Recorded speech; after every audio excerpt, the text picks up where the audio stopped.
Obviously, we got to react to the Trump interview. My reaction is Trump is winning by a landslide. Okay. It's not close anymore.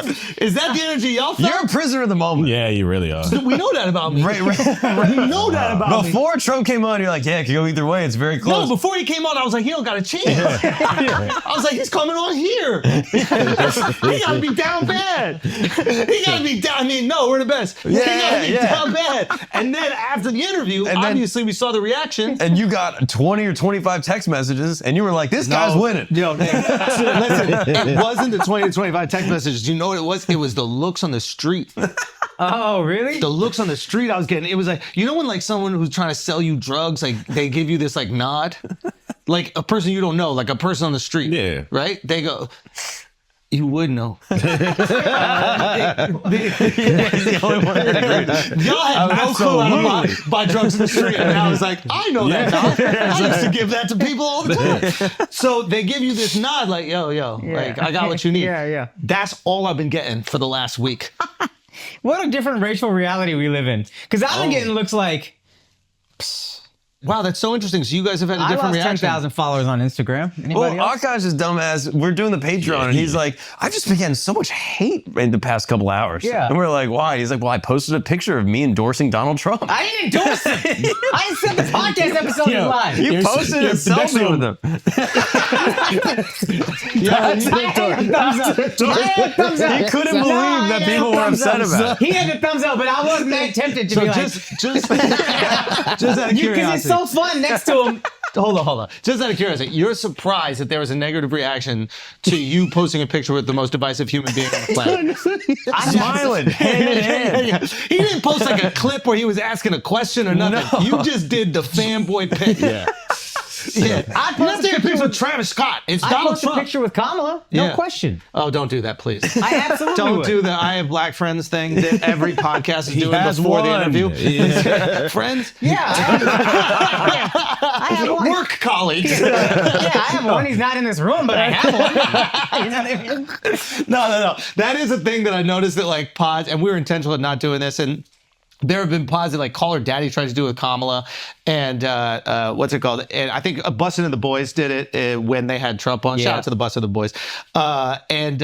But essentially what you're trying to do is control the reaction. Yeah. So you're like almost like apologizing before you start. Yeah. And that was one thing that we said we're not doing on it Yeah. because there's nothing wrong with interviewing the Republican nominee for president who is already an Or ex-president. posting a picture with him. That's crazy, that's bro. fucked up that you That's did that. crazy. You're You're a a picture. big MAGA guy. Glaze. Yeah. Glaze. You're a fascist Yo, bootlegger. I That's know. what you really are. are. Fascist. I'm sorry. I appreciate good comedy. Y'all don't. No, you One of are. us is a student of the game here. Nah, you're a that bad was guy. worse than Andrew's haircut for the past year. I did have a really What good you did haircut. was more racist. I did have a really Your good haircut. skin Yo. looks amazing. Yo, thank you so much. I appreciate it. I was just Like about to it's- shit on you. I was about to shit on you. I felt it coming. I felt it coming. You deflected that. I did. Yeah. Wow. Because he does. dissed me and I had something locked and ready to that's go. the podcast And then he intro. just boom. Your podcast boom. intro. That was Right. smart. Good, Exactly. right? That's why you do the Smart. podcast intro. Honestly, Alex might win this election. I believe in Alex Media. So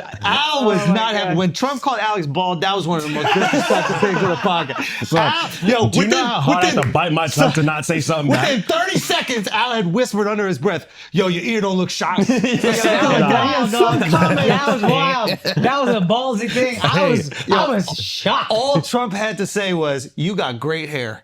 Why you hiding it under that hat? And Al would be like, his ear damn near blown the fuck off. What, he get shot with a bazooka? That's crazy. Nah. How does he even hear us on the couch right now with that wound? Son, I was gonna make a hair comment, but then that would have ended the interview right there. Now, And Mark was yeah. nice with his hair comment. Yeah, that was good.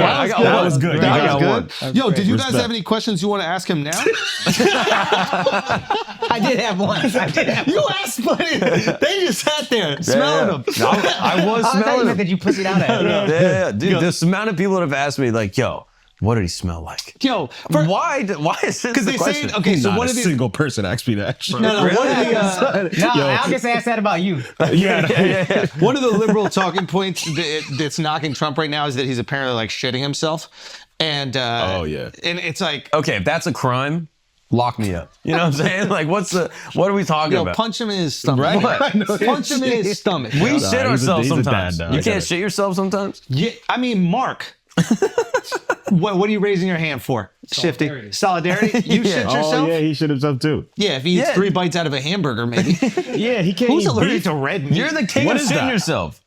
You shit I know, yourself all yeah, the time. come on. I shit in toilets. No. Listen, why has this become a poop conversation? We're Okay, having all right, I'm sorry. You're right. sophisticated You're right. political talk. You're right. The election is how many days away? 3 weeks or something like that. Yeah. Okay, we gotta have we gotta be a serious podcast for the next 3 weeks. Mm-hmm. We have to show. Come on, Yeah. come on. Yo. That's funny. Okay, so.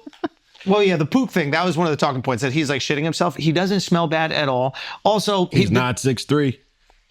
He's shrinking. Yeah, He's old. so definitely not 6'3". Okay. Yeah. 100%. What I will say is my dad is also 81, and he used to be 6'1", 6 feet, and he's shorter.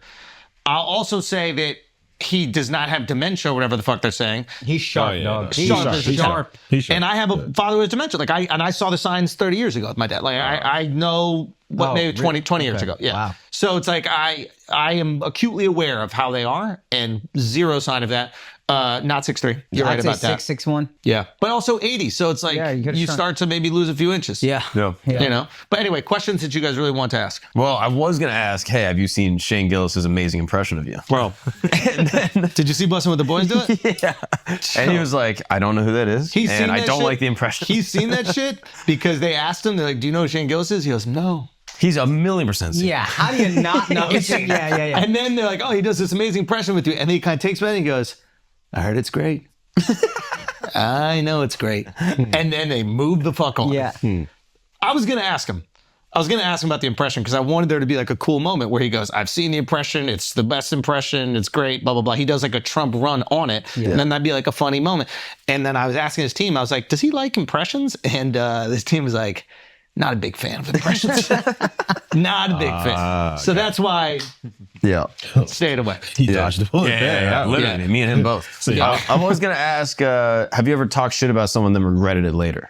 Oh. That was one that we had talked about because Huh. on the call that he does with RFK after he gets shot, he tells him, he's like, yeah, Biden called me and he was so nice and friendly and I was just talking shit about him. I felt so bad. Yeah. And it was like such a candid, honest moment. I'm like, Yeah. oh, he must do that all the time. But didn't ask. Yeah. Just thought about my hair. Just thought about 100 questions I should ask and then just sat there terrified. It was tricky. Like, I told you guys this, but like in retrospect, what I wish that I did was I knew things you want to ask, at least one thing each, and then I lobbed it to you guys.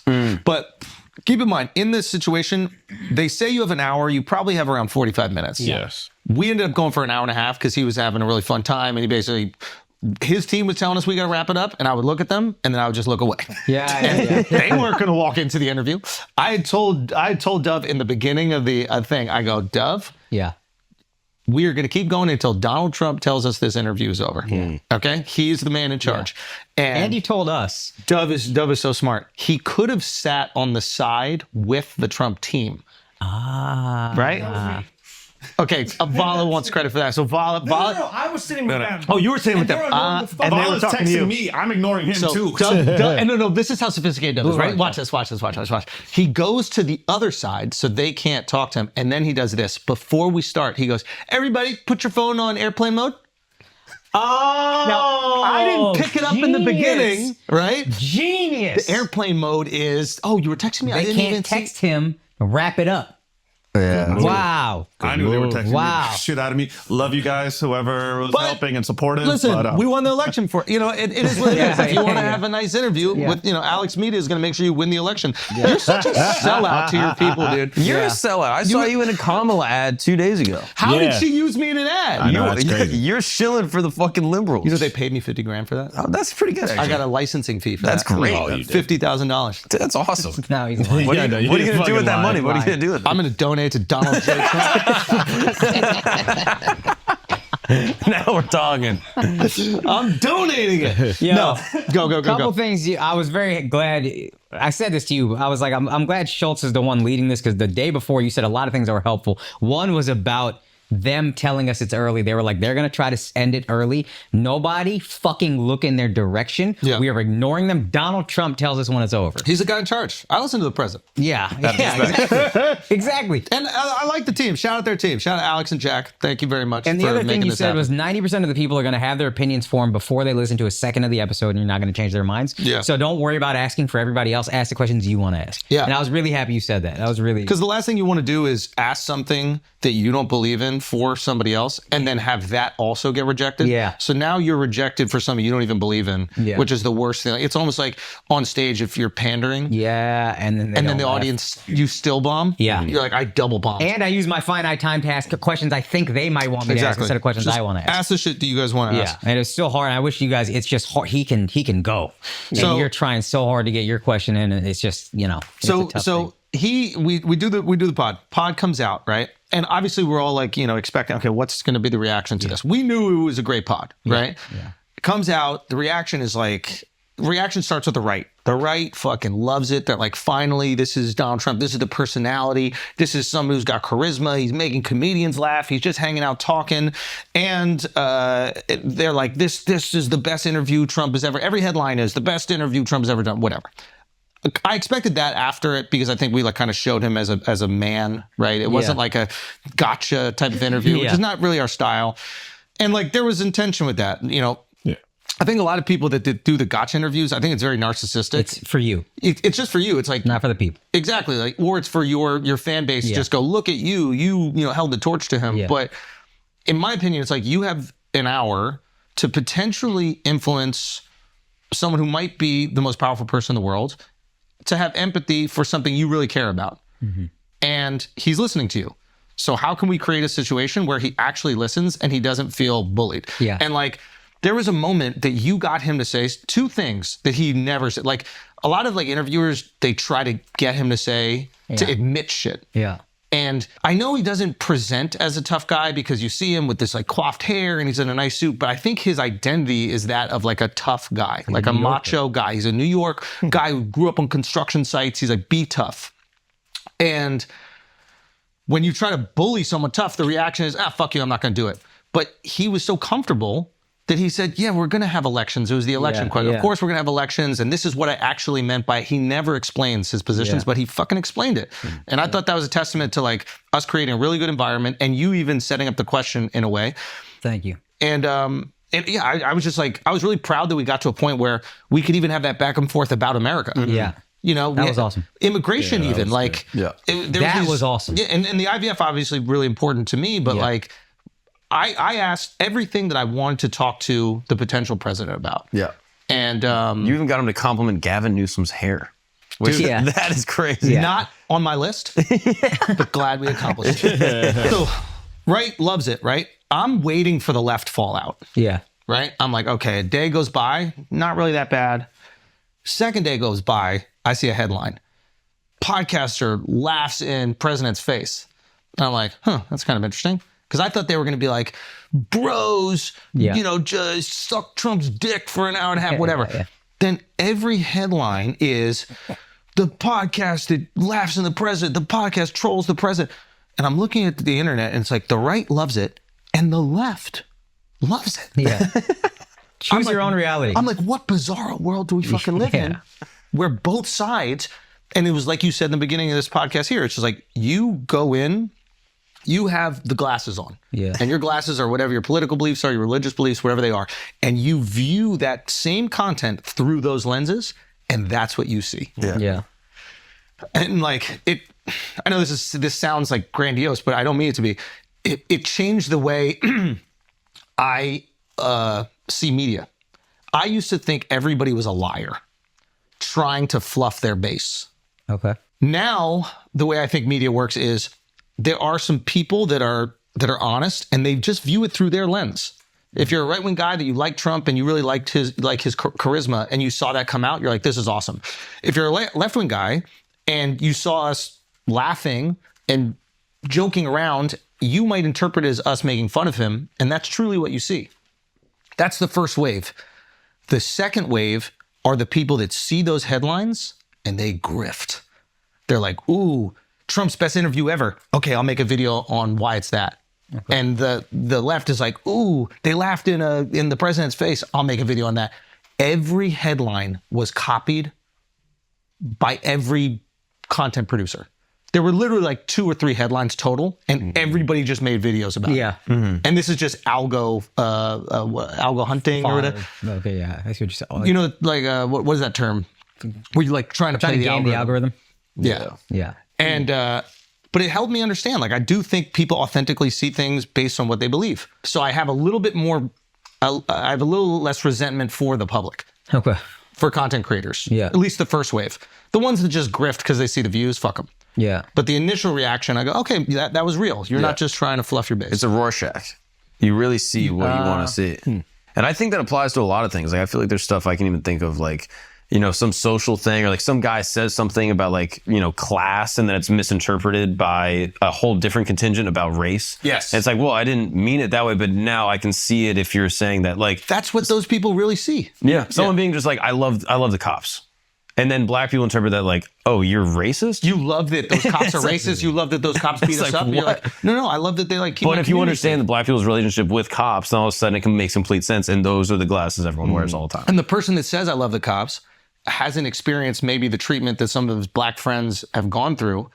And if he did experience that, he might go, the cops have always really protected me and I have a great relationship with them. And for that, I'm really grateful. Yeah. And I've seen some fucked up situations with cops as well. Yeah. But if you're only in your little echo chamber, you don't have the, I guess, experience to talk about that. Yeah. Back to your point, where is the level of grift and I truly feel that way? Where does it start or where does it end? That's Because that's the thing I can't identify. Yeah, I feel a little more It's cynical than you guys hard. do. I know that happens, what you're saying. Yeah. But I think a lot of people are feeding their bases what they think they want to hear. And that's the people writing the headlines. I don't know how many. I tend to think the majority of them are, how do I appease the people that subscribe and keep them subscribed? I think it's if you make content, you're making it a little bit grifty, and it's like you're just telling people how to feel. So I agree with you. I think that, and we've had this discussion before, where like the algorithm, never in history were you able to know exactly what your base wanted as well as you know now. Right? Because the algorithm can decide for you. Yeah.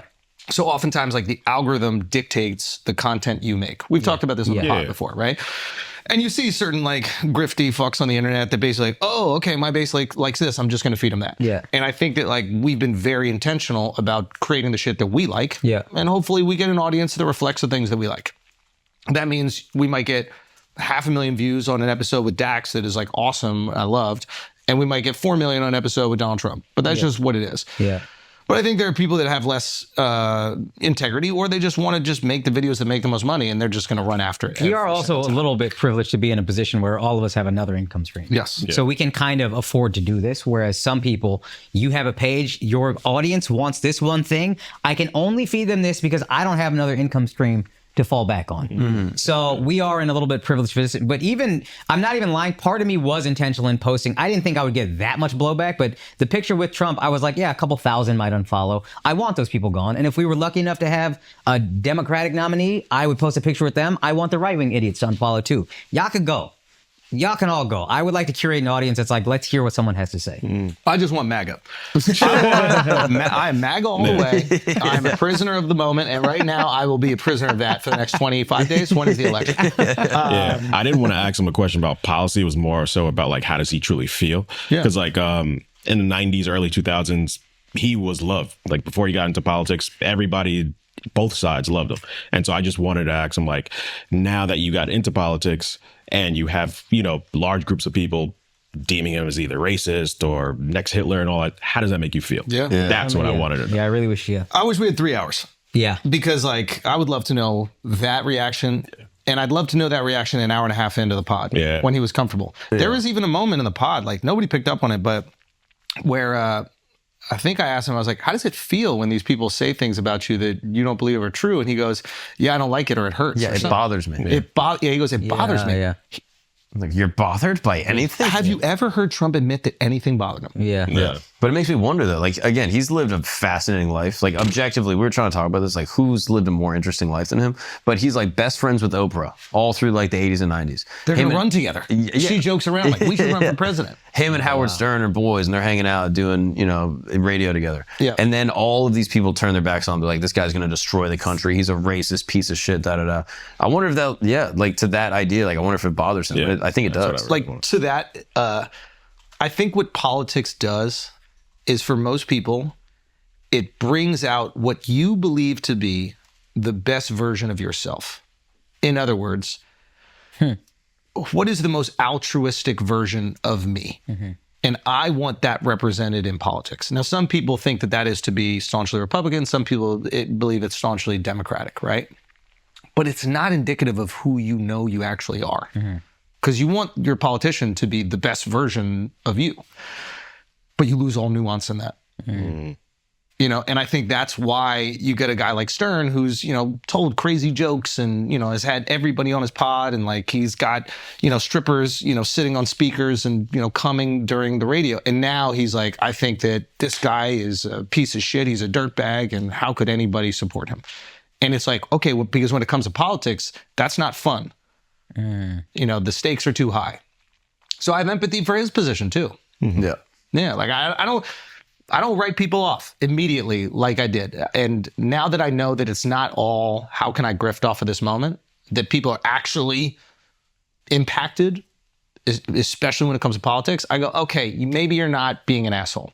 This is what you think the best version of the world is, and you're going to support that. Yeah. Yeah.